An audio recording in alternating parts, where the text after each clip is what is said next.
Kia ora. Thank you, Hinewai, for coming today to talk to me for our Innovate and Educate. Can you start off just by telling us a little bit about your background and explaining to us what Ringa Hora does? Oh, no problems. Ko Hinewai Quensell tōku ingoa. Ko te whakatōhea, tainui, raukawa, me tūwhareto, airane, Scott oku iwi. Ko Bāti tōku hoa rangatira, no tonga ia.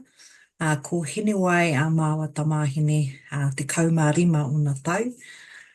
Ko ruarawa ko toru oku kuri. Ko ai te mataarahi matua mō Ringa Hora.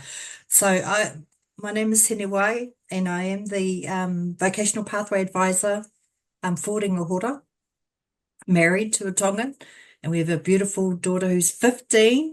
Her name is Hinewai as well, and we have two little kuri. That's our household. So if you may hear some barking, but you may I'll press mute if that happens. Just a little bit about my background. I come from a really diverse background. One of my first jobs, I was a cleaner. During college, I was one of those kids that had three jobs. So I was a cleaner. I worked over the weekend at a Chinese restaurant, and then I did kiwi fruit during the school holidays. So I was just always on the go. But that led me into other spaces, particularly around Manaakitanga. So when I look at all of the service industries of Ringa Hora, the only things that I had not been involved with was one, I hadn't flown planes. At that stage, I had not worked for a government entity, and I did not have a license to sell houses, so no real estate. But anything in between, I had a dabble in it. So I thought that I would have something to offer Ringa Hora in terms of that experiential learning. And so what does Ringa Hora do? Well, in a nutshell, there's the core functions of Ringa Hora around quality assurance of our qualifications, and then we've got the qualification development side of things. Then there's the advice piece of where we're communicating to TEC and giving our recommendations to them, but also brokerage. So brokerage, whether it be with connecting schools to industry, vice versa, or just wherever it's needed. So that's in a nutshell what we've been tasked to do as a workforce development councils. Cool. Yeah. Well, you've kind of answered my next question, actually, which is what inspired you to become involved in this part of education. So you've touched on how you've done many jobs and had many roles, which is really nice to see the people being really diversified with what they do and not sort of being pigeonholed into one thing. I remember my dad saying to me, actually, like you'll never just have one profession or one career. There'll always be lots of different things, which is quite hard Yeah. as a teenager to comprehend. And you probably sort of deal with that a little bit as well with your job, where you might start a degree and then halfway through, like I did, in costume design, decided that actually that wasn't really what I wanted to do at all, and change paths. And I've often thought, oh, that was probably a bit of a waste of time, but it hasn't been, because then I went on to teaching, and then I've been able to teach soft materials and textiles, but I've taught everything, tons of different things. So it's really great to see other very versatile people with lots of different types of jobs. Yeah, um, yeah.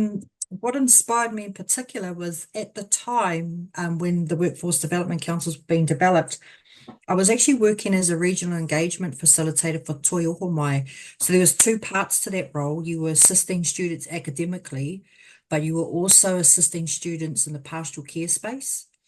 And really your main aim was to make sure that they finished their course in the tertiary space.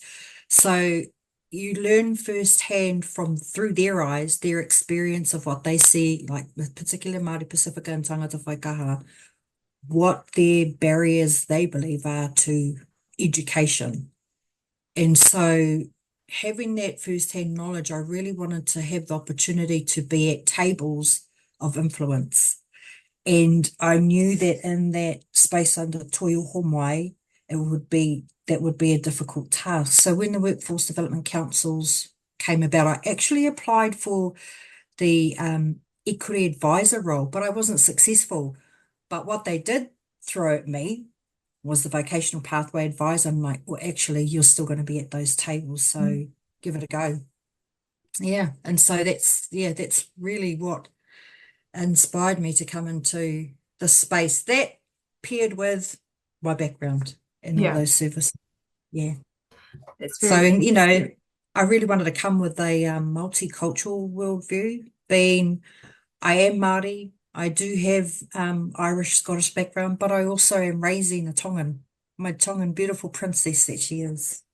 So, learning from my husband, you know, the way that they've done things and their traditions, and some of them are really admirable traits, beautiful, yeah, yeah, that may resonate with me. And so when I'm in those spaces, they're at the forefront of my mind, their experience. My husband, he's in his, oh gosh, he's nearly finished his plumbing apprentice. Mid-year for him, he decided, but when I'm thinking about his learning experience, it fuels me. I'm like, oh, you know what I mean? Like when yeah, you can see it, actually that's a problem in the way that we're delivering, or that's a problem with the way the qualification is being designed. yeah. Yeah. And that's really great that you've got that around you and you can bring that to the table to add to your experience with what you do. And you must see a lot of kids that have similar backgrounds and all these similar traits, and that you've got something that you can really relate to with them, which Mm. is like really powerful to be in that position in a good way, not in a dominating way, but in like just the empathy that you would have, and the love and the caring that people will see that you've put in Mm. is Yeah. amazing. So you must be very, very good at your job, I'm thinking. All right, I'm a trier. That's what we like. Yeah, I'm a trier. Yeah, but I really wanted to make sure that their voice, like whatever, because of his journey in that plumbing space, whatever he's like, oh, just, I don't get it. And then I can, I'll try and help him work it out. And it's like, yeah, actually, you're right. It's the way that it's been worded. And I'm like, do you actually use that word on site? You ever heard your boss use that word on site? No. Okay, so why are we using it in the qualification if it's not relevant to you and the working, Yes, in your working 100%. world? So, and they're small, but they have a huge impact on our Pacifica Māori learners. Mm. Definitely. And to the point where, if you don't understand, and I've taught many kids like that, if you don't understand the word and what it is that you're supposed to do, then what do? You just Mm. you could keep going, but anyone would normally just sort of stop and be like, I don't really understand. So yeah, it's really important that we are using the correct terminology and language so that it's equal for everybody. It's equitable, that we all understand what we're doing. It's not Mm. selective, only the people who do understand. So there, that's Yeah, and yeah, my whole philosophy and my whole thought around that is, would you rather somebody that can write and tell you how to be a plumber and give them an A, or would you rather that they can actually do the job? What's mm, going to be of more value, in our vocational paths? yeah, Yeah, it's actually the definitely. person who can actually do Yeah, it. yeah, absolutely. Absolutely. Yeah. Okay, what have we got? What are the biggest challenges educators face today, and how do you think we can overcome them? Ooh, actually thought that this was a really, really loaded question. Um, but what I will say is that I do feel for our kaiako.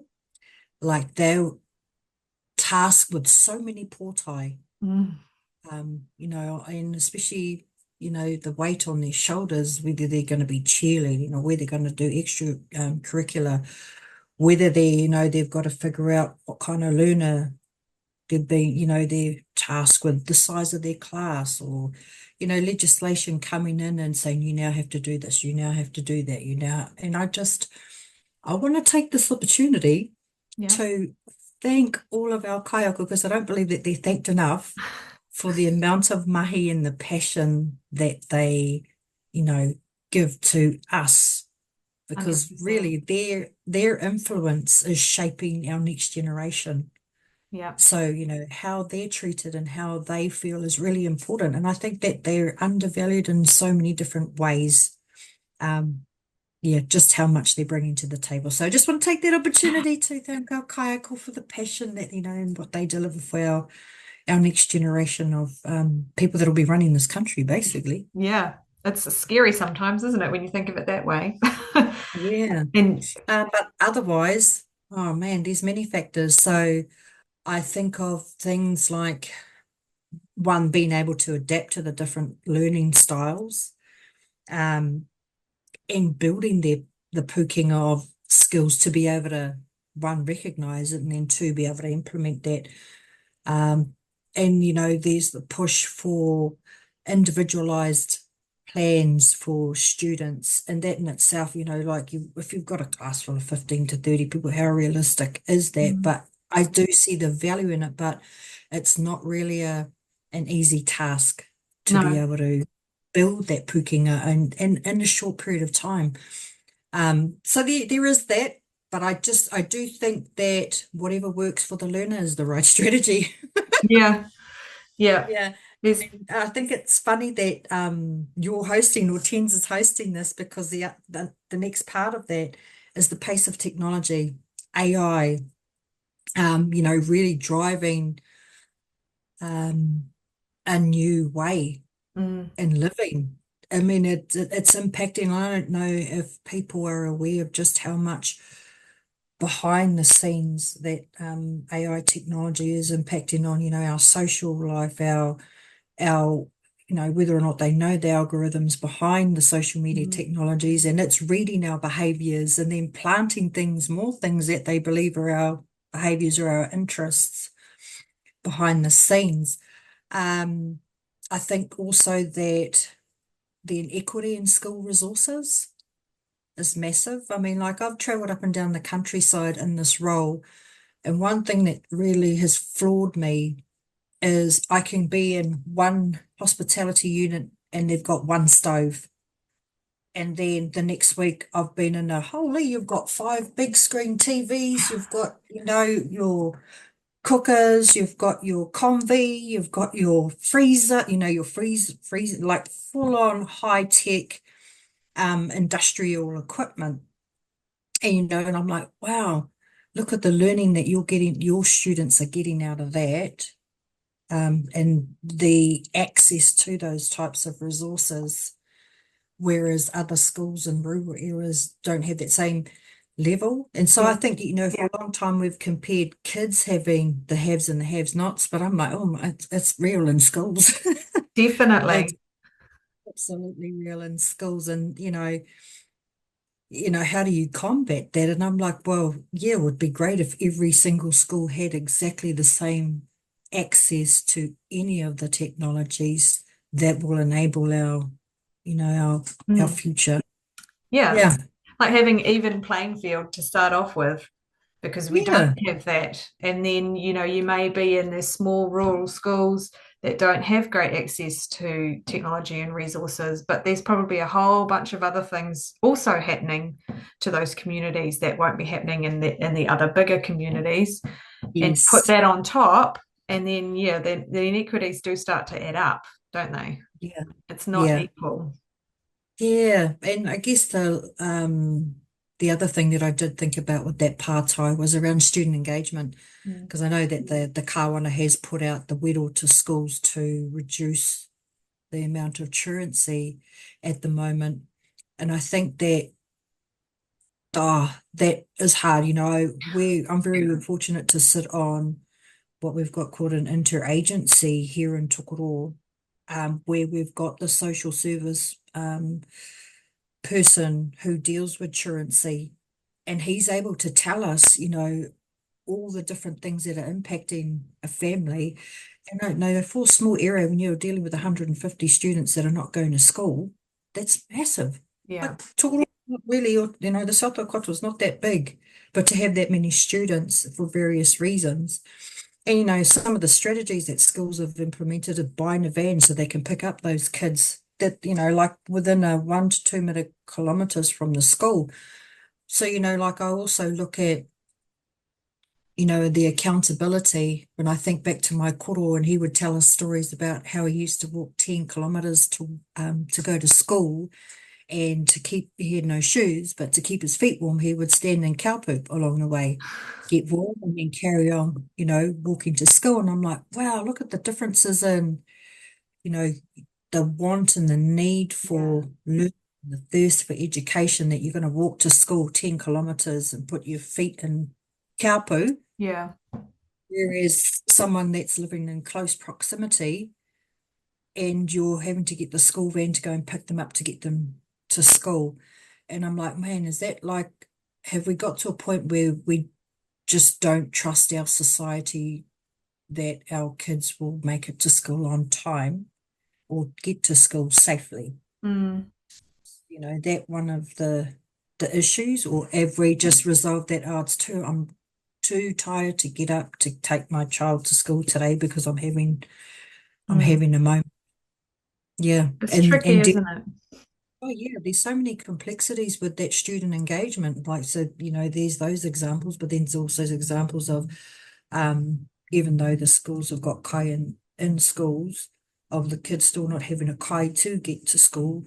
So there's that whole shame of, oh no, I haven't fed my children, so I'm Mm. not gonna take them to school. So there's so many different reasons around the student engagement.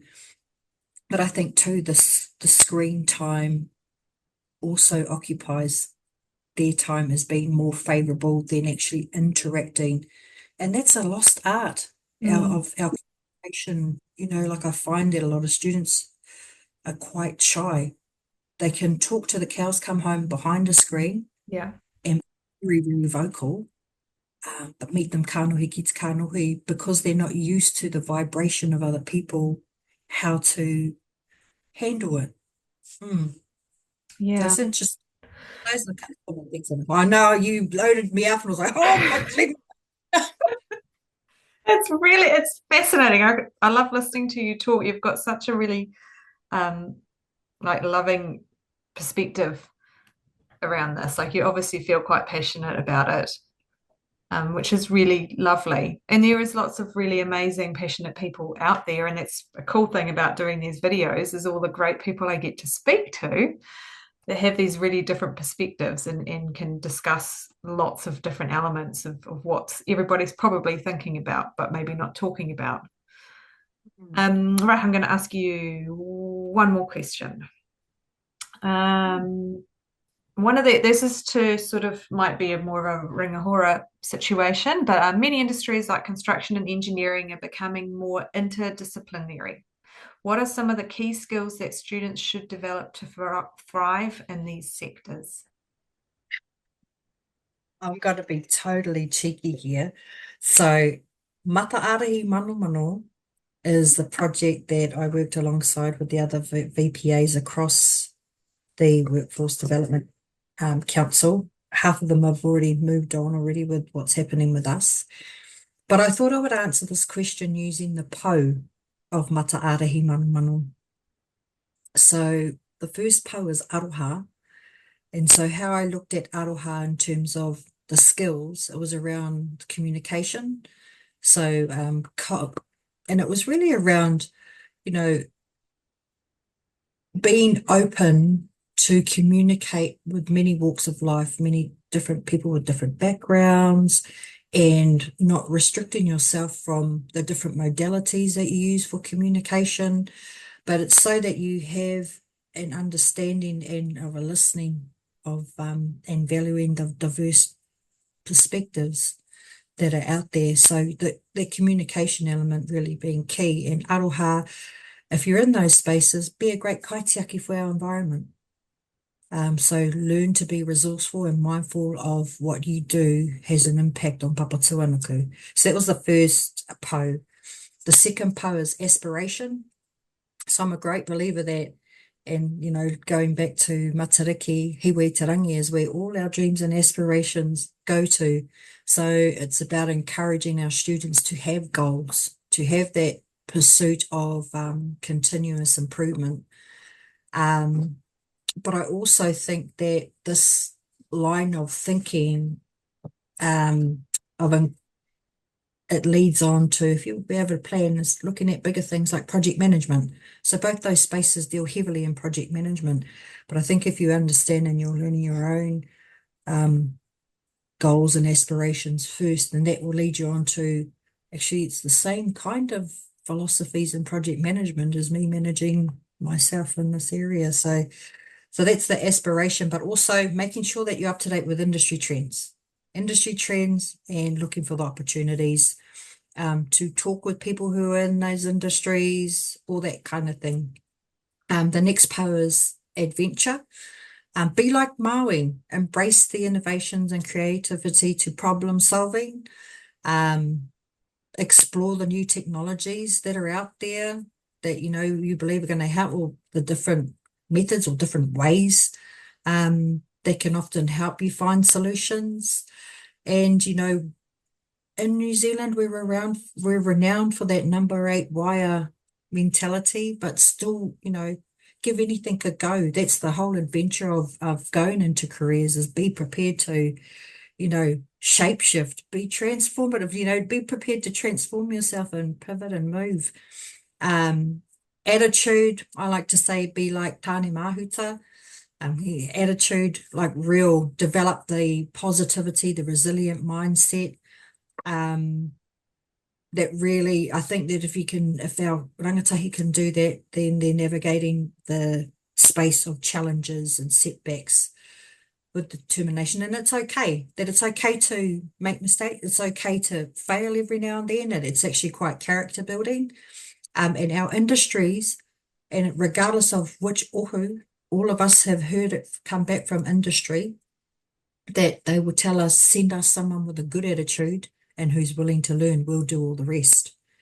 So if they, you can start, if well, students or akona can start thinking about those things of what industry have said across the board. Yeah, attitude Yeah. has been that. Um, Action is another po, and that's just around, doing what you're saying you're going to do. You know, you're looking at hands-on experience, go and get some hands-on experience in these industries that you're wanting to. Look at other people that are doing apprenticeships or internships, or, you really want a real world perspective on, get out of the box. Like, like I said earlier on, do you want someone who can write about being an engineer, or do you want someone that has actually got really good skills in being an engineer? Yeah. And lastly is angitu, which is a personification of success. So making sure that they celebrate the wins and the losses throughout the journey, and that recognize that failure is also a part of you becoming successful. Yeah, Yeah, yeah, that's that's awesome. That's really something I think everybody should take on board actually.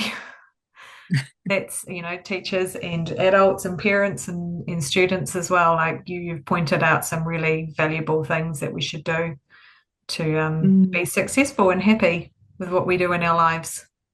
That's awesome. yeah, thank you. But thanks for the plug-in. So if you want to have a look at it, it's called Mata Arahi Mano Mano, and there's Okay. the full breadth of the po and the kaitiaki.